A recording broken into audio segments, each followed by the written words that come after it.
എല്ലാവരെയും സ്വാഗതം ചെയ്യുന്നു. 129-ാമത്തെ ഖണ്ഡികയാണ് നമ്മൾ പഠിച്ചുകൊണ്ടിരുന്നത്. അതൊന്നുകൂടി വായിക്കുകയാണ്. വളരെ വളരെ മനോഹരമാണത്. അതിനാൽ മരിച്ചുത്ഥാനം ചെയ്ത ക്രിസ്തുവിൻ്റെ വെളിച്ചത്തിലാണ് ക്രിസ്ത്യാനികൾ പഴയ നിയമം വായിക്കുന്നത്. അതാണ് ഇത്തരം പ്രതിരൂപ വിചിന്തനത്തോടു കൂടിയ വായന പഴയ നിയമത്തിൻ്റെ അക്ഷയമായ ഉള്ളടക്കത്തെ പ്രകാശിപ്പിക്കുന്നു. എന്നാൽ പഴയ നിയമത്തിന് ദൈവിക വെളിപാടെന്ന നിലയിൽ അതിൽ തന്നെ പ്രാധാന്യമുണ്ട് എന്ന് നമ്മുടെ കർത്താവ് തന്നെ സ്ഥിരീകരിച്ചിട്ടുള്ള വസ്തുത നാം മറക്കരുത്. ഇതിനു പുറമെ പഴയ നിയമത്തിൻ്റെ വെളിച്ചത്തിൽ പുതിയ നിയമം വായിക്കപ്പെടേണ്ടതാണ്. ആദിമകാലത്തെ ക്രൈസ്തവ മതബോധനം പഴയ നിയമത്തെ നിരന്തരം പ്രയോജനപ്പെടുത്തിയിരുന്നു. ഒരു പുരാതന സൂക്തമനുസരിച്ച് പുതിയത് പഴയതിൽ ഒളിഞ്ഞിരിക്കുന്നു, പഴയത് പുതിയതിൽ വ്യക്തമാക്കുന്നു. പുതിയത് പഴയതിൽ ഒളിഞ്ഞിരിക്കുന്നു, പഴയത് പുതിയതിൽ വ്യക്തമാകുന്നു. അതായത് പുതിയ നിയമം പഴയ നിയമത്തിൽ മറഞ്ഞിരിക്കുന്നു, പഴയ നിയമം പുതിയ നിയമത്തിൽ തെളിഞ്ഞു വരുന്നു. ഇനി ഇതിൻ്റെ മാർജിനൽ നൊട്ടേഷൻസാണ് നമ്മൾ എടുക്കുന്നത്. 651-ാമത്തെ ഖണ്ഡികയിലേക്ക് പോകുന്നു. 651-ൽ ഉത്ഥാനത്തിൻ്റെ രഹസ്യങ്ങളാണ് അതിൽ പറയുന്നത്. പുനരുത്ഥാനത്തിൻ്റെ അർത്ഥവും രക്ഷാകര മൂല്യവും. ക്രിസ്തു ഉയർപ്പിക്കപ്പെട്ടില്ലെങ്കിൽ ഞങ്ങളുടെ പ്രസംഗം വ്യർത്ഥമാണ്, നിങ്ങളുടെ വിശ്വാസവും വ്യർത്ഥം. 520 1 കൊറിന്ത്യോസ് 15:14.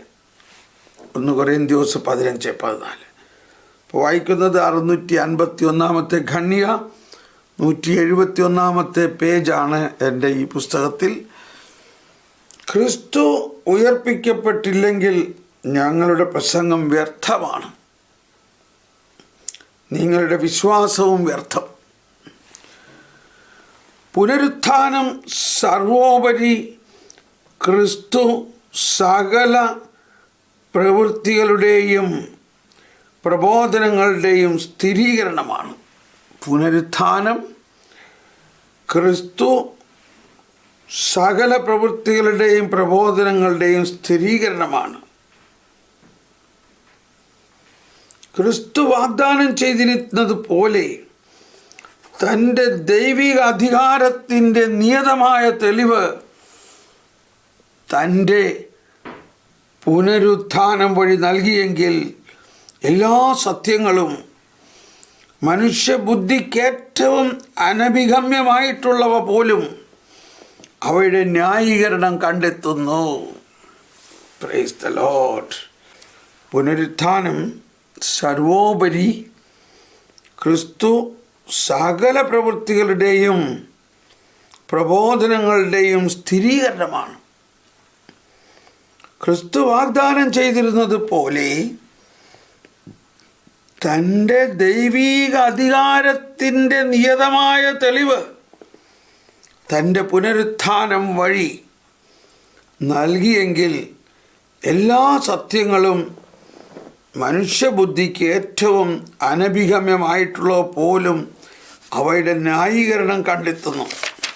അതാണ് പുനരുത്ഥാനം ചെയ്ത ക്രിസ്തുവിൻ്റെ കണ്ണുകളിലൂടെ വേണം ക്രിസ്ത്യാനികൾ പഴയ നിയമം വായിക്കാൻ. ആ രഹസ്യത്തെക്കുറിച്ചാണ് ഇവിടെ പ്രതിപാദിക്കുന്നത്. ഈ എല്ലാ പ്രബോധനങ്ങളും ഈ എല്ലാ വാഗ്ദാനങ്ങളും പുനരുത്ഥാനത്തിലേക്കാണ് നമ്മളെ കൊണ്ട് ചെല്ലുന്നത്. ഇപ്പോൾ ഞാൻ മുൻപ് പലപ്പോഴും പറയാറുണ്ട് ഒരു കാര്യം, ക്രോണോസ് ആൻഡ് കൈറോസ്, ഈ രണ്ട് ഗ്രീക്ക് വാക്കുകൾ ക്രോണോസ് എന്നാൽ പഴയ നിയമത്തിൽ കാണുന്ന പടിപടിയായിട്ട് ക്രോണിക്കലായിട്ട് സമയാസ്പദമായിട്ട് നടന്ന ഒരുപാട് സംഭവങ്ങൾ. എന്നാൽ അതെല്ലാത്തിൻ്റെയും അർത്ഥം ഉണ്ടാകുന്നത് അത് കെയ്റോസിലേക്ക് ചെന്നെത്തുന്നതിലൂടെയാണ്. കെയ്റോസ് എന്ന് പറഞ്ഞാൽ ഒരേ ഒരു സംഭവം. എന്താണത്? പീഡാസഹനം, മരണം, ഉയർപ്പ്. ക്രിസ്തുവിൻ്റെ പീഡാസഹനം, മരണം, ഉയർപ്പ്. അപ്പോൾ അതാണ് ഇവിടെ പറയുന്നത്. പുനരുത്ഥാനം. ക്രിസ്തു ഉയർപ്പിക്കപ്പെട്ടിട്ടില്ലെങ്കിൽ ഞങ്ങളുടെ പ്രസംഗം വ്യർത്ഥമാണ്, നിങ്ങളുടെ വിശ്വാസവും വ്യർത്ഥം. അപ്പോൾ സർവോപരി ക്രിസ്തീയ ജീവിതം നമ്മൾ ഈ ദിവസങ്ങളിലൊക്കെ പറഞ്ഞതാണ്. ഉത്ഥാനം ചെയ്ത ക്രിസ്തുവിൽ നിന്നാണ് ക്രിസ്ത്യാനിയുടെ ജീവിതം ഉണ്ടാകുന്നത്, ക്രിസ്ത്യാനിയുടെ വിശ്വാസം ഉണ്ടാകുന്നത്, ക്രിസ്ത്യാനി ഉണ്ടാകുന്നത്. അപ്പോൾ അതാണ് വിശുദ്ധ ലിഖിത പഠനങ്ങളുടെയും കേന്ദ്രബിന്ദു. അതുകൊണ്ടാണ് പുനരുത്ഥാനം സർവോപരി ക്രിസ്തു സകല പ്രവൃത്തികളുടെയും പ്രബോധനങ്ങളുടെയും സ്ഥിരീകരണമാണ്. പുനരുത്ഥാനം ക്രിസ്തുവിൻ്റെ സകല പ്രവൃത്തികളുടെയും പ്രബോധനങ്ങളുടെയും സ്ഥിരീകരണമാണ്. പുനരുത്ഥാനം. Price the Lord, praise the Lord.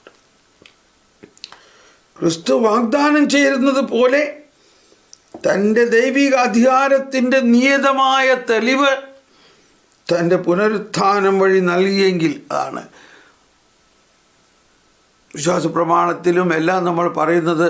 എഴുതപ്പെട്ടിരിക്കുന്നത് പോലെ അവൻ ഉയർത്തെഴുന്നേറ്റു. കണ്ടോ? എഴുതപ്പെട്ടിരിക്കുന്നത് പോലെ എന്ന് പറഞ്ഞാൽ ഇനി എവിടെയോ പറയുന്നുണ്ടത്. ഒരു സ്ഥലത്ത് എഴുതപ്പെട്ടിരിക്കുന്ന പോലെയല്ല, ഒരുപാട് സ്ഥലങ്ങളിൽ എഴുതപ്പെട്ടിരിക്കുന്നത് പോലെ ഉയർത്തെഴുന്നേറ്റു. അതായത് വിശുദ്ധ ലിഖിതം മുഴുവനും പറയുന്ന പോലെ അവൻ ഉയർത്തെഴുന്നേറ്റു. മനുഷ്യബുദ്ധിക്ക് ഏറ്റവും അനഭികാമ്യമായിട്ടുള്ളവ പോലും അവയുടെ ന്യായീകരണം കണ്ടെത്തുന്നു. Price the Lord. തുടർന്ന് നമ്മൾക്ക് പഠിക്കാനുള്ളത് 2055 2055 ഖണ്ഡിക. പഴയ നിയമവും പുതിയ നിയമവും തമ്മിലുള്ള ഐക്യത്തെക്കുറിച്ച് പറയുന്നതിൽ സംബന്ധിച്ചാണ്. നിയമത്തിലെ ഏറ്റവും വലിയ കൽപ്പന ഏതാണ്? 8 മത്തായി 22:36 ഒരു ജ്ഞാനിയായ വ്യക്തി ചോദിച്ചതാണ് എന്ന് ഒരാൾ ചോദിച്ചപ്പോൾ യേശു ഉത്തരം പറയുന്നു, നീ നിന്റെ ദൈവമായ കർത്താവിനെ പൂർണ്ണ ഹൃദയത്തോടും പൂർണ്ണാത്മാവോടും പൂർണ്ണ മനസ്സോടും കൂടെ സ്നേഹിക്കുക. ഇതാണ് ഏറ്റവും വലുതും ഒന്നാമത്തേതുമായ കൽപ്പന. രണ്ടാമത്തേതും അതുപോലെ തന്നെയുള്ളതാണ്. നിന്നെപ്പോലെ നിന്റെ അയൽക്കാരനെ സ്നേഹിക്കുക. ഈ 2 കൽപ്പനകളിൽ സമസ്ത നിയമവും പ്രവാചകന്മാരും അടങ്ങിയിരിക്കുന്നു. കർത്താവ് അരുളി ചെയ്തു. 10 കൽപ്പനകൾ ഒരേ സമയം ദ്വയവും ഏകവുമായ ഈ സ്നേഹത്തിൻ്റെ കൽപ്പനയുടെ നിയമത്തിൻ്റെ പൂർണ്ണതയുടെ വെളിച്ചത്തിൽ വ്യാഖ്യാനിക്കപ്പെടണം. അതാണ് വ്യഭിചാരം ചെയ്യരുത്, കൊല്ലരുത്, മോഷ്ടിക്കരുത്, മോഹിക്കരുത് എന്നിവയും മറ്റേത് കൽപ്പനയും നിന്നെപ്പോലെ നിന്റെ അയൽക്കാരനെ സ്നേഹിക്കണം എന്ന വാക്യത്തിൽ സംഗ്രഹിച്ചിരിക്കുന്നു. സ്നേഹം അയൽക്കാരന് ഒരു ദ്രോഹവും ചെയ്യുന്നില്ല. അതുകൊണ്ട് സ്നേഹം നിയമത്തിൻ്റെ പൂർത്തീകരണമാണ്. റോമാക്കാർക്ക് ഇത് ലേഖനം 13:9 മുതൽ 10 വരെ. ഇതൊക്കെ നമുക്കെല്ലാം അറിയാവുന്നതാണ്. അപ്പോൾ ഇതിലൂടെ മനസ്സിലാക്കുന്നത് ആ 10 കൽപ്പനകളുടെ പൂർത്തീകരണമാണ് പുതിയ നിയമം. ഞാൻ വന്നിരിക്കുന്നത് കൽപ്പനകളെയോ നിയമത്തെയോ അസാധുവാക്കാനല്ല, പൂർത്തിയാക്കാനാണ്. ഇനി അടുത്തത് 1968, അത് പുതിയ നിയമത്തെക്കുറിച്ചാണ്. എന്താണ് പുതിയ നിയമം? 1968 സുവിശേഷ നിയമം നിയമത്തിൻ്റെ അനുശാസനങ്ങളെ പൂർത്തിയാക്കുന്നു.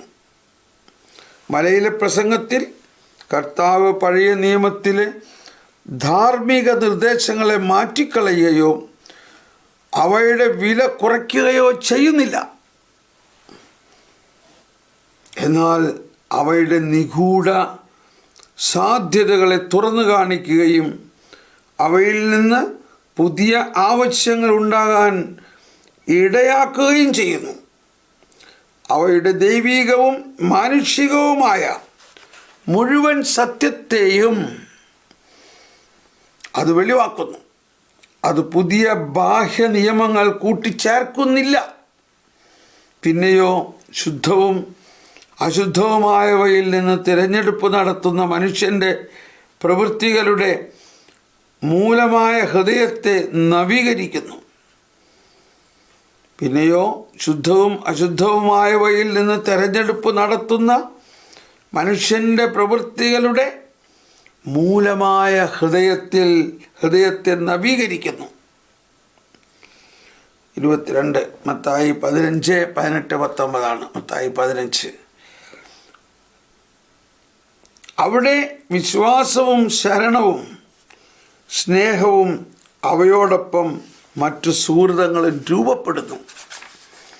അങ്ങനെ സുവിശേഷം സ്വർഗീയ പിതാവിൻ്റെ പൂർണ്ണതയുടെ അനുകരണത്തിലൂടെയും ശത്രുക്കളോട് ക്ഷമിക്കുകയും പീഡിപ്പിക്കുന്നവർക്ക് വേണ്ടി പ്രാർത്ഥിക്കുകയും ചെയ്യുന്നതിലൂടെയും ദൈവികമായ ഔദാര്യത്തിൻ്റെ അനുകരണത്തിലൂടെയും നിയമത്തെ അതിൻ്റെ പൂർണ്ണതയിലേക്ക് നയിക്കുന്നു. 23 മത്തായി 5:44 മുതൽ 48 വരെയുള്ള വചനങ്ങൾ. തുടർന്ന് നമ്മൾ പഴയ നിയമവും പുതിയ നിയമവും തമ്മിലുള്ള ഐക്യത്തിലേക്ക് വരികയാണ്. അതിൽ 130 ദൈവം എല്ലാവർക്കും എല്ലാമായി തീരുന്ന നാളിൽ നടക്കുന്ന ദൈവിക പദ്ധതിയുടെ പൂർത്തീകരണത്തെ ലക്ഷ്യമാക്കിയുള്ള ക്രിയാത്മികമായ മുന്നേറ്റത്തെയാണ് പ്രതിരൂപ വിചിന്തനം സൂചിപ്പിക്കുന്നത്. അതായത് ടൈപ്പോളജി, അതായത് പുതിയ നിയമവും പഴയ നിയമവും തമ്മിലുള്ള ഐക്യം. 108 പറയുന്നത് 1 കൊരിന്ത്യർ 15:28. ഉദാഹരണമായി പൂർവപിതാക്കന്മാരുടെ വിളി, ഈജിപ്തിൽ നിന്നുള്ള പുറപ്പാട് എന്നിവ ദൈവിക പദ്ധതിയിൽ ഇടയ്ക്കുള്ള ഘട്ടങ്ങളാണെന്നതുകൊണ്ട് മാത്രം അവയ്ക്ക് അതിലുള്ള മൂല്യം നഷ്ടമാകുന്നില്ല. അതെല്ലാം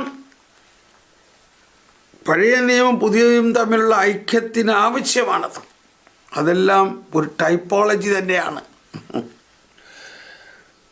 ഇനി നമ്മൾ വിശുദ്ധ ഗ്രന്ഥം സഭാജീവിതത്തിൽ എന്ന ഒരു പുതിയ തലക്കെട്ടിലേക്ക് വന്നിരിക്കുകയാണ്. വിശുദ്ധ ഗ്രന്ഥം സഭാജീവിതത്തിൽ 131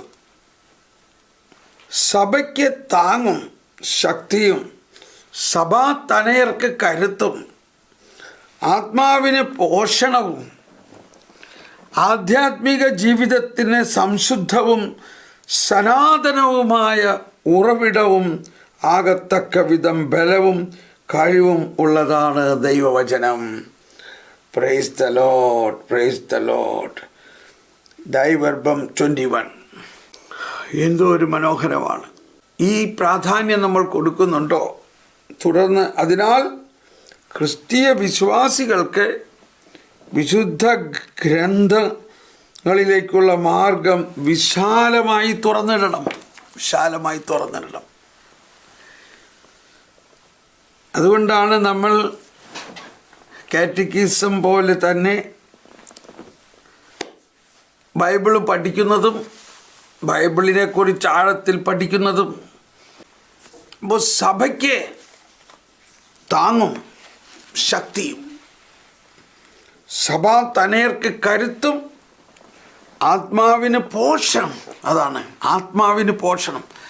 നമ്മൾ മക്കൾക്കെല്ലാം നല്ല ഇറച്ചിക്കറിയും കോഴിയെല്ലാം വെച്ച് കൊടുക്കുന്നു, നല്ല കാര്യം. അതെന്തിനാ? ആത്മാവിൻ്റെ പോഷണമാണോ അത്? ഇവിടെയാണ് മാതാപിതാക്കളായ നമ്മളാണ് ഇനിയും പഠിക്കേണ്ടത്. അയ്യോ, കൊച്ചിന് വിശക്കണേ, ആ കൊച്ചിന് വിശക്കും, ആ കൊച്ചിന് വിശപ്പുണ്ടാവും, ആ കൊച്ചിൻ്റെ വിശപ്പിന് വേണ്ടതെല്ലാം കൊടുക്കണു. നാം മാതാപിതാക്കളായ നമ്മൾ ആ കൊച്ചിൻ്റെ ആത്മാവിൻ്റെ വിശപ്പ് എന്തുകൊണ്ട് അറിയത്തില്ല? ഈശോ മരുഭൂമിയിലെ പരീക്ഷയിൽ ആദ്യത്തെ പ്രഖ്യാപനം എന്തായിരുന്നു? മനുഷ്യൻ അപ്പം കൊണ്ട് മാത്രമല്ല ജീവിക്കുന്നത്, ദൈവത്തിൻ്റെ അധരത്തിൽ നിന്ന് വരുന്ന ഓരോ വാക്കുകൊണ്ടുമാണ്. ഇതല്ലേ അമ്മ ത്രേസ്യ പറയുന്നത്? അമ്മ ത്രേസ്യ പറയുന്നത് എന്താ? സഭയിലുള്ള എല്ലാ പ്രശ്നങ്ങളും, ലോകത്തിലെ എല്ലാ തിന്മയും ഈ ഒരു ഉറവിടത്തിൽ നിന്ന് ഒഴുകുന്നു. എന്താണത്? വിശുദ്ധ ലിഖിതം വ്യക്തവും കൃത്യവുമായ ജ്ഞാനത്തോടെയും വേണ്ടത്ര പ്രാധാന്യത്തോടെയും വിശുദ്ധ ലിഖിതങ്ങളുടെ സത്യങ്ങളിലേക്ക് മനുഷ്യൻ തുളച്ച് കയറുന്നില്ല. മനുഷ്യൻ തുളച്ച് കയറുന്നില്ല. അപ്പോൾ വിശുദ്ധ ലിഖിതങ്ങളെ വേണ്ടത്ര പ്രാധാന്യത്തോടെയും ജ്ഞാനത്തോടെയും പഠിക്കുകയും അത് ആത്മാവിൻ്റെ പോഷണമാണ്. ഈ വാക്കുകൾ ഞാൻ ഒരുപാട് പ്രാവശ്യം പല ധ്യാനങ്ങളിലും പറയാറുള്ളതാണ്. മർക്കോസ് 12:24. അതാണ്, നിങ്ങൾക്ക് തെറ്റുപറ്റിയിരിക്കുന്നു. എന്താണ് തെറ്റുപറ്റിയിരിക്കുന്നത്? വിശുദ്ധ ലിഖിതങ്ങളോ ദൈവത്തിൻ്റെ ശക്തിയോ അറിയാത്തത് കൊണ്ടല്ലേ തെറ്റുപറ്റിയിരിക്കുന്നത്. നമ്മൾ ഈ മേഖലയെ തിരിച്ചു പിടിക്കണം. നമ്മൾക്കും നമ്മുടെ മക്കൾക്കും ലോകത്തിലും ഒരു പുതിയ സമ്പ്രദായം പടുത്തുയർത്തണം. എന്താണത്? ദൈവം തന്നിരിക്കുന്ന നിത്യമായ അനന്തമായ ജ്ഞാനം നിറഞ്ഞ ഈ തിരുവചനങ്ങളെ മനുഷ്യൻ്റെ ആത്മാവിൻ്റെ ഭോജനമാണത്. Price the Lord. ആ ആത്മാവല്ലേ ശരീരത്തിനെ ചലിപ്പിക്കുന്നത്? അതാണ്, ആത്മാവാണ് ശരീരത്തിൻ്റെ ഫ്രെയിം എന്ന് പറയുന്നത്. ഫ്രെയിം. കാരണം ആത്മാവ് ശരീരത്തിൽ നിന്ന് വേർപെട്ടാൽ ശരീരം കുടഞ്ഞു താഴെ വീഴും. അപ്പോൾ എന്താണ് ആത്മാവിന് ജീവൻ പകരുന്നതും ആത്മാവിന് ശക്തി പകരുന്നതും ശരീരത്തിന് ജീവൻ പകരുന്നതും ശരീരത്തിന് തുടിപ്പിക്കുന്നതും ആത്മാവാണ്. ആ ആത്മാവിന് ഭോജനം എന്താ? ദൈവവചനമാണ്. ആത്മാവിന് ഭോജനം വലിയ രഹസ്യമാണിത്. അതാണ് വിശുദ്ധ ഗ്രന്ഥം സഭാജീവിതത്തിൽ സഭയ്ക്ക് താങ്ങും ശക്തിയും, സഭാ തനയർക്ക്, സഭാ മക്കൾക്ക് കരുത്തും, ആത്മാവിന് പോഷണവും. ആത്മാവിന് പോഷണവും. നമ്മൾ ഇന്നലെ വിശുദ്ധ കൊച്ചുത്രേസ്യ പറഞ്ഞത് കേട്ടു. എൻ്റെ പ്രാർത്ഥനയുടെ നിമിഷത്തിൽ സുവിശേഷത്തെക്കുറിച്ചാണ് എല്ലാറ്റിലും ഉപരിയായി ഞാൻ ചിന്തിക്കുന്നത്. എൻ്റെ പാവപ്പെട്ട ആത്മാവിന് ആവശ്യമായതെല്ലാം ഞാൻ അതിൽ കണ്ടെത്തുന്നു. കണ്ടോ, എൻ്റെ ഈ കുഞ്ഞാത്മാവിന് ആവശ്യമായ പോഷണം മുഴുവനും എനിക്ക് ഈ സുവിശേഷത്തിൽ നിന്ന് കിട്ടുന്നു. സുവിശേഷത്തിൽ നിന്ന് കിട്ടുന്നു. സഭയ്ക്ക് താങ്ങും ശക്തിയും, സഭാ തനയർക്ക് കരുത്തും, ആത്മാവിന് പോഷണവും, ആധ്യാത്മിക ജീവിതത്തിന് സംശുദ്ധവും സനാതനവുമായ ഉറവിടവുമാകത്തക്ക വിധം ബലവും കഴിവും ഉള്ളതാണ് ദൈവവചനം. രണ്ടാം വത്തിക്കാൻ സൂറകദോസിലെ പ്രമാണരേഖയിൽ നിന്നാണിത്. അതിനാൽ ക്രിസ്തീയ വിശ്വാസികൾക്ക് വിശുദ്ധ ഗ്രന്ഥങ്ങളിലേക്കുള്ള മാർഗം വിശാലമായി തുറന്നിടണം. വിശുദ്ധ ഗ്രന്ഥങ്ങളിലേക്കുള്ള മാർഗം വിശാലമായി തുറന്നിടണം. നമ്മൾക്ക് സഭയ്ക്ക് പള്ളിയുണ്ട്, പള്ളിക്കൂടമുണ്ട്. എന്നാൽ ഈ പള്ളിക്കൂടത്തിൽ വിശുദ്ധ ലിഖിതം പഠിപ്പിക്കുന്നുണ്ടോ? പള്ളിയിൽ വിശുദ്ധ ലിഖിതം പഠിപ്പിക്കുന്നുണ്ടോ? ഒരു കുർബാനയിൽ തന്നെ പ്രസംഗം വരെ കേൾക്കാൻ നമുക്ക് സമയമില്ല. അച്ചോ, പ്രസംഗമൊന്നും വേണ്ട, വേഗം കുർബാന ചെല്ല്. അങ്ങനെ ദൈവവചനം പ്രസംഗിക്കാത്ത കുർബാന മുഴുവൻ കുർബാനയേ അല്ല. ഹല്ലേലൂയ. അതുകൊണ്ട് ഏറ്റവും എൻ്റെ ജനം 2 തെറ്റ് ചെയ്തു. എന്താ? അവർ എന്നെ ജീവജലത്തിൻ്റെ ഉറവിടമായ എന്നെ അവർ തിരസ്കരിക്കുന്നു. ഇത് തന്നെയാണ് ഇന്നും സംഭവിച്ചുകൊണ്ടിരിക്കുന്നത്. മനുഷ്യൻ്റെ ആത്മാവിന് അനന്ത ജീവൻ. ആ കഫർനാവിലെ പ്രസംഗത്തിൽ കുറെ പേര് പോയി. അപ്പോൾ ഈശോ പറയാണ്, നിങ്ങൾക്കും പോകണോ? അപ്പോൾ എന്താ പത്രോസ് പറഞ്ഞത്? ഞങ്ങൾ എവിടെ പോകാനാണ്? നിന്നിലാണല്ലോ നിത്യജീവൻ്റെ വചസ്സുകൾ. ഞങ്ങൾ എവിടെ പോകാനാ? നിന്നിലാണല്ലോ നിത്യജീവൻ്റെ വചസ്സുകൾ. നമ്മൾ ഒരു തിരിച്ചറിവിലേക്ക് വരണം സ്നേഹമുള്ളവരെ. നമ്മൾ എന്തിനൊക്കെ വേണ്ടിയാണ് പ്രാർത്ഥിക്കേണ്ടത്? നമ്മൾ സകല കാര്യത്തിനും വേണ്ടി പ്രാർത്ഥിക്കുന്നുണ്ടെങ്കിലും നമ്മൾ ഇതിനു വേണ്ടി പ്രാർത്ഥിക്കുന്നുണ്ടോ? ഈ സഭാമക്കൾ, സഭാതനയർ, സഭാജീവിതത്തിന് കരുത്തും വീറും ഉണ്ടാകണമെങ്കിൽ ക്രിസ്തുവിൻ്റെ വചനം അവരുടെ ഹൃദയത്തിൽ ഭക്ഷണമായി വരണം. Price the Lord. എന്തെല്ലാം അറിവുണ്ടായാലും, നമ്മളത് ഇന്നലെ വിശുദ്ധ ലിഖിതത്തെക്കുറിച്ച് പറഞ്ഞപ്പോൾ മനസ്സിലാക്കി, സുവിശേഷ വാക്യങ്ങളെക്കാൾ മഹത്തരമോ ശ്രേഷ്ഠമോ അമൂല്യമോ ഉജ്ജ്വലമോ ആയ വേറൊരു പ്രബോധനവുമില്ല. ക്രിസ്തുവിൻ്റെ അധരത്തിൽ നിന്ന് വരുന്ന വചനങ്ങളെ നമ്മുടെ സഭയിലെ സഭാമക്കളുടെ ആത്മാവിൻ്റെ ഭക്ഷണമായി മാറണം. ആ രീതിയിൽ നമ്മുടെ വേദപാഠവും വേദപാഠ അധ്യാപകരും, ഇത് നമ്മൾ മാതാപിതാക്കൾ തന്നെ നമ്മുടെ ഭവനത്തിൽ മാതാപിതാക്കളും മക്കളും ഈ ഒരു ആശയത്തിലൂടെ മുന്നോട്ട് പോകണം. വരും, അത് സംഭവിക്കും എന്നുള്ളത് തീർച്ചയാണ്. അതിനുവേണ്ടി നമ്മൾ അതെല്ലാം ഒരുങ്ങുന്നു. ഇനി അടുത്ത 2 പാരഗ്രാഫുകൾ ഇതേ ആശയത്തിൻ്റെ തന്നെ ശക്തമായ പ്രബോധനമാണ്. 132 133.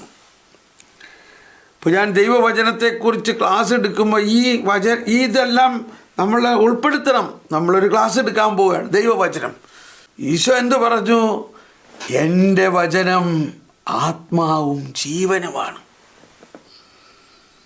എൻ്റെ വചനം, ഞാൻ നിങ്ങളോട് പറയുന്ന വചനം. ഈശോ തന്നെ വചനത്തെക്കുറിച്ച് എന്തെല്ലാം പറഞ്ഞേക്കണം. എൻ്റെ വചനം ഭക്ഷിക്കുന്നില്ലെങ്കിൽ നമുക്ക് ജീവനില്ല. മനുഷ്യൻ ജീവിക്കുന്നത് ഭൗതികമായ അപ്പം കൊണ്ട് മാത്രമല്ല. ഒന്ന് ആലോചിച്ച് നോക്കിയേ, നമ്മുടെ ഇന്നത്തെ ലോകത്തിൻ്റെ അവസ്ഥയും നമ്മുടെ ക്രിസ്ത്യാനികളുടെ അവസ്ഥ തന്നെ. നമ്മൾ മാതാപിതാക്കൾ തന്നെ വളരെ ശ്രദ്ധിക്കണം. നമ്മുടെ മക്കൾക്ക് മാക് ചിക്കനും ബിരിയാണിയും ചിക്കനും പോഷകാഹാരങ്ങളെല്ലാം കൊടുക്കുന്നത് പോലെ അതേ ഉത്സാഹത്തോടു കൂടി നമ്മൾ ദൈവവചനം കൊടുക്കുന്നുണ്ടോ, പഠിപ്പിക്കുന്നുണ്ടോ? ഇപ്പോഴെല്ലാം തുടങ്ങിയിട്ടുണ്ടെന്ന് ഞാൻ പ്രതീക്ഷിക്കുന്നു. അപ്പോൾ ഇതിൽ നമ്മൾ വളരെയധികം മുന്നേറാനിരിക്കുന്നു. അപ്പോൾ മാതാപിതാക്കളായ നമുക്ക് തന്നെ അതിൽ താല്പര്യമുണ്ടായാലല്ലേ മക്കൾക്ക് താല്പര്യം ഉണ്ടാകുകയുള്ളൂ. അതുകൊണ്ട് നമ്മൾക്ക് തന്നെ താല്പര്യമുണ്ടാവണം. 132 തന്മൂലം തിരുലിഖിത പഠനം തന്നെ ആയിരിക്കണം വിശുദ്ധ ദൈവശാസ്ത്രത്തിൻ്റെ ആത്മാവ്. Praise the Lord. തന്മൂലം തിരുലിഖിത പഠനം തന്നെ ആയിരിക്കണം വിശുദ്ധ ദൈവശാസ്ത്രത്തിൻ്റെ ആത്മാവ്. ഇത് വേറൊരു മേഖല, നമ്മളെ ഇതിനകത്തേക്ക് അറിയില്ല. അതായത് ഒരുപാട് ദൈവശാസ്ത്രം എന്ന് പറഞ്ഞാൽ എന്താ? ദൈവശാസ്ത്രം എന്ന് പറഞ്ഞാൽ സാധാരണക്കാരായ നമ്മൾ ഉദ്ദേശിക്കുന്നത് ബൈബിൾ പഠിക്കുക എന്നുള്ളതാണ്. പക്ഷേ ഒരുപാട് ദൈവശാസ്ത്ര പഠനങ്ങൾ അതൊന്നുമല്ല. എന്നോട് ക്ഷമിക്കണേ, നിങ്ങളൊക്കെ അത് മനസ്സിലാകേണ്ട ആവശ്യമില്ല. ഇപ്പം നമ്മളാരും ഇത്ര വലിയ ദൈവശാസ്ത്രം പഠിക്കാൻ പോണില്ല. പക്ഷെ എന്നിരുന്നാലും ഈ കാലഘട്ടത്തിൻ്റെ ഒരവസ്ഥയാണ് ബൈബിള് വിശുദ്ധ തിരുലിഖിത പഠനമില്ലാതെ ദൈവശാസ്ത്രം, അതൊക്കെയാണ്. അപ്പോൾ ആ തിരുലിഖിത പഠനം തന്നെ ആയിരിക്കണം വിശുദ്ധ ദൈവശാസ്ത്രത്തിൻ്റെ ആത്മാവ്. ആത്മാവ് എന്ന് പറയുമ്പോൾ മനസ്സിലാകാൻ വേണ്ടി ഒന്നുകൂടി പറയുകയാണ്. ഇപ്പോൾ നമ്മുടെ ശരീരത്തിന് ജീവനുള്ളത് എന്തുകൊണ്ടാണ്? നമ്മളിലൊരു ആത്മാവുള്ളത് കൊണ്ടാണ്. അപ്പോൾ നമ്മുടെ ജീവൻ്റെ ചാലക ശക്തി നമ്മുടെ ആത്മാവാണ്. അപ്പോൾ വിശുദ്ധ ദൈവശാസ്ത്രത്തിൻ്റെ ചാലക ശക്തി എന്തായിരിക്കണം? അതിൻ്റെ ആത്മാവ് എന്തായിരിക്കണം? വിശുദ്ധ ലിഖിതമായിരിക്കണം. അതിനു പകരം മാനുഷിക സിദ്ധാന്തങ്ങളും അദ്ദേഹം അങ്ങനെ പറഞ്ഞു, ഇദ്ദേഹം ഇങ്ങനെ പറഞ്ഞു, അവരിങ്ങനെ പറഞ്ഞു എന്നുള്ള കുറേ സിദ്ധാന്തങ്ങളല്ല, കുറേ തിയറികളല്ല. ആ തിയറി ഈ തിയറി ഇതൊന്നും അല്ല. അപ്പം അങ്ങനെയെല്ലാം പോയിക്കൊണ്ടിരിക്കുന്ന കാലഘട്ടമാണിപ്പോൾ. ഇതിനെല്ലാം തിരിച്ചു പിടിക്കണം. അതുകൊണ്ടാണ് നമ്മൾ ബൈബിൾ അക്കാഡമി തന്നെ തുടങ്ങേണ്ടത്. നമ്മൾ ബൈബിൾ അക്കാഡമി തുടങ്ങുമ്പോൾ കർത്താവ് അതിന് കാണിച്ചു തന്നിരിക്കുന്നത് സഭാപിതാക്കന്മാരുടെ പ്രബോധനങ്ങൾ. സഭാപിതാക്കന്മാർ ആദ്യ നൂറ്റാണ്ടുകളിൽ തന്നെ ഇത്ര മനോഹരമായി ബൈബിളിൻ്റെ വ്യാഖ്യാനം നൽകിയിട്ടുണ്ടെങ്കിലും അതൊന്നും ആളുകൾ പഠിക്കുന്നുമില്ല. വിശുദ്ധ ദൈവശാസ്ത്രത്തിൻ്റെ തന്നെ ആത്മാവ് എന്തായിരിക്കണം? തിരുലിഖിത പഠനമായിരിക്കണം. തിരുലിഖിത പഠനം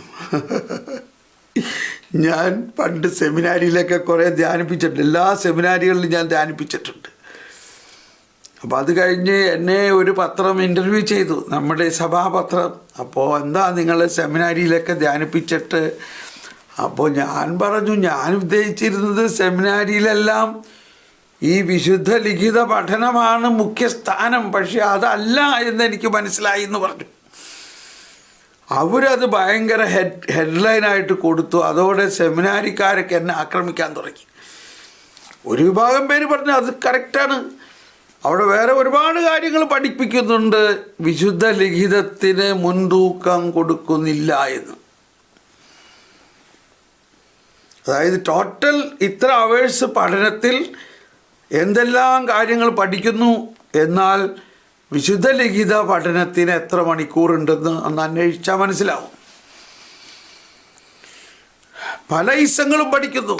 ഹിന്ദുയിസം പഠിക്കുന്നു, ബുദ്ധിസം പഠിക്കുന്നു, ഇസ്ലാമിസം പഠിക്കുന്നു, വേറെ ഒരുപാട് കാര്യങ്ങൾ പഠിക്കുന്നുണ്ട്. എന്നാൽ വിശുദ്ധ ലിഖിത പഠനത്തിന് എത്ര സമയം കൊടുക്കണമെന്നുള്ളത് നിങ്ങൾ വേണമെങ്കിൽ ഒന്ന് അന്വേഷിച്ച് നോക്കൂ, അപ്പോൾ മനസ്സിലാവും. അതിൻ്റെ ആ കുറവ് നമുക്ക് പള്ളി പ്രസംഗങ്ങളിൽ കാണാം. പഠന രീതി ഇപ്പം ഞാനിത് പറയണത് അവരാരെയും വിമർശിക്കാനല്ല. ഈ പ്രബോധനം എന്തുകൊണ്ടാണ് ഇവിടെ സഭ ഇങ്ങനെ പഠിപ്പിക്കുന്നത്? 132 ഖണ്ഡിക, ഇത് ഞാൻ സെമിനാരിലെ അച്ഛന്മാരെ ധ്യാനിപ്പിക്കുമ്പോൾ ഇത് എടുത്ത് പറയുന്നൊരു കാര്യമാണ്. ഇത് നമ്മൾ മാതാപിതാക്കൾ, നമ്മുടെ മക്കളാണ് സെമിനാരിയിൽ അച്ഛനാവുന്നതും, നമ്മുടെ സഹോദരനാണ് അവിടെ അച്ഛനായിരിക്കുന്നതും. നമ്മളതിനു വേണ്ടി ഉത്സുകത കാണിക്കണം. തിരുലിഖിത പഠനം തന്നെ ആയിരിക്കണം വിശുദ്ധ ദൈവശാസ്ത്രത്തിൻ്റെ ആത്മാവ്. ആലോചിച്ച് നോക്കി. വചന ശുശ്രൂഷ, അജപാലനപരമായ പ്രഘോഷണം, മതബോധനം, എല്ലാ തരത്തിലുമുള്ള ക്രിസ്തീയ പ്രബോധനം. ഇതിൽ ആരാധനക്രമത്തിലെ പ്രഘോഷണത്തിന് സുപ്രധാന സ്ഥാനമുണ്ട്. ഉണ്ടോ? ആരാധനക്രമത്തിലെ പ്രഘോഷണത്തിന് സുപ്രധാന സ്ഥാനമുണ്ട്. എവിടെ ഉണ്ട് പറയും. സാധാരണ ദിവസങ്ങളിൽ കുർബാനയിൽ നമ്മൾ സുവിശേഷ പ്രഘോഷണം ഉണ്ടോ? പല സ്ഥലത്തും ഉണ്ട്. എന്നാൽ ഒരുപാട് സ്ഥലത്ത്, ഭൂരിഭാഗം സ്ഥലത്തും ഇല്ല. എല്ലാ തരത്തിലുമുള്ള ക്രിസ്തീയ പ്രബോധനം എന്നിവ ആരോഗ്യപ്രദമായി പോഷിപ്പിക്കപ്പെടുന്നതും, ശരിയല്ലേ, ആരോഗ്യപ്രദമായി പോഷിപ്പിക്കപ്പെടുന്നതും വിശുദ്ധമായി ശക്തി പ്രാപിക്കുന്നതും വിശുദ്ധ ഗ്രന്ഥത്തിൻ്റെ വചനത്തിലൂടെയാണ്. അപ്പോൾ ഈ വചന ശുശ്രൂഷ, അജപാലനപരമായ പ്രഘോഷണം, മതബോധനം, എല്ലാ തരത്തിലുള്ള ക്രിസ്തീയ പ്രബോധനം, ആരാധനാക്രമത്തിലെ പ്രഘോഷണത്തിന് സുപ്രധാന സ്ഥാനമുണ്ട് എന്നിവയെല്ലാം ആരോഗ്യപ്രദമായി പോഷിപ്പിക്കപ്പെടുന്നതും വിശുദ്ധമായി ശക്തി പ്രാപിക്കുന്നതും വിശുദ്ധ ഗ്രന്ഥത്തിൻ്റെ വചനത്തിലൂടെയാണ്, തിരുലിഖിതങ്ങളുടെ പ്രഘോഷണത്തിലൂടെയാണ്. അവിടെ എന്തെങ്കിലും ഒരു കഥ പറഞ്ഞു, ആളുകൾക്ക് നല്ല ഇഷ്ടമായി, കയ്യടി കിട്ടി, അതൊന്നും അല്ല. അതല്ല കർത്താവ് ആഗ്രഹിക്കണത്. സ്നേഹമുള്ളവരെ, കൂടെയുള്ള വിശുദ്ധ ഗ്രന്ഥ പാരായണം വഴി യേശുക്രിസ്തുവിനെ കുറിച്ചുള്ള മഹത്തരമായ വിജ്ഞാനം ആർജിക്കുവാൻ സഭ കൃത്യവിശ്വാസികളെ എല്ലാം ശക്തമായും പ്രത്യേകമായും ആഹ്വാനം ചെയ്യുന്നു. ഇനി അടുത്ത വാക്യമാണ് പ്രസിദ്ധമായ വിശുദ്ധ ജെറോമിൻ്റെ വാക്യം. വിശുദ്ധ ഗ്രന്ഥത്തെക്കുറിച്ചുള്ള അജ്ഞത ക്രിസ്തുവിനെക്കുറിച്ചുള്ള അജ്ഞതയാണ്. The ignorance about scripture is ignorance about Christ. ഇവിടെയാണ് ഇപ്പോൾ നമ്മൾ നിൽക്കുന്നത്. നമ്മളിവിടെയാണ്. നമ്മൾ വിശുദ്ധ ഗ്രന്ഥത്തെക്കുറിച്ച് അജ്ഞരാണ്. അതുകൊണ്ട് തന്നെ ക്രിസ്തുവിനെക്കുറിച്ചും അജ്ഞരാണ്. ഇതാണ് ഇന്നത്തെ നമ്മുടെ അവസ്ഥ. ആത്മാർത്ഥമായിട്ട് നമ്മളാകുന്നൊരു വ്യക്തി, സ്റ്റാർട്ട് വിത്ത് അവർ സെൽഫ്. നമ്മൾ ഒരാളിൽ നിന്ന് തുടങ്ങുക.